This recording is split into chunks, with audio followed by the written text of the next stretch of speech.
So what is a block firewall? As you can see here, it's a block wall that gets put into your building due to code. So code requires you to put a block firewall or some sort of fire suppression in if you're 12,000 square feet or more on a commercial type building or employees being in that building. So the reason for this is it really stops the fire from burning through, right? It comes through, hits that block wall, and it takes longer to burn, allowing more people to get out. That is a safety requirement. So you really only need to think about this if it's a commercial building. So if you're looking at a suburban or small building under 12,000 square feet, it's not something you need to think about or worry about. If you're looking at something with employees or commercials use or anything like that, it's something you probably want to think about, especially if you're gonna be 12,000 square feet or more, you'll have that requirement. So how can you get out of that? Well, there's really no way because of the safety requirements and the safety factors that you need to think about, but you can look at a sprinkler system. Most times people don't do sprinkler systems due to the extra cost for a sprinkler system. Most buildings you're in, you've seen sprinkler systems, right? They come out of the ceiling, they have the little bulbs, and so that's what we've commonly seen in commercial projects.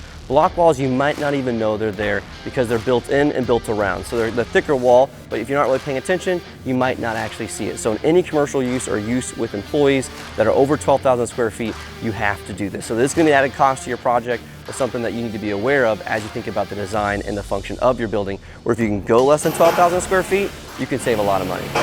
Hope this video gave you guys some detail on what a block wall looks like and what applications you might need it. For more information, subscribe below or click here and here for more videos to help walk through your pole barn project to get it off the ground. And always remember to build with confidence.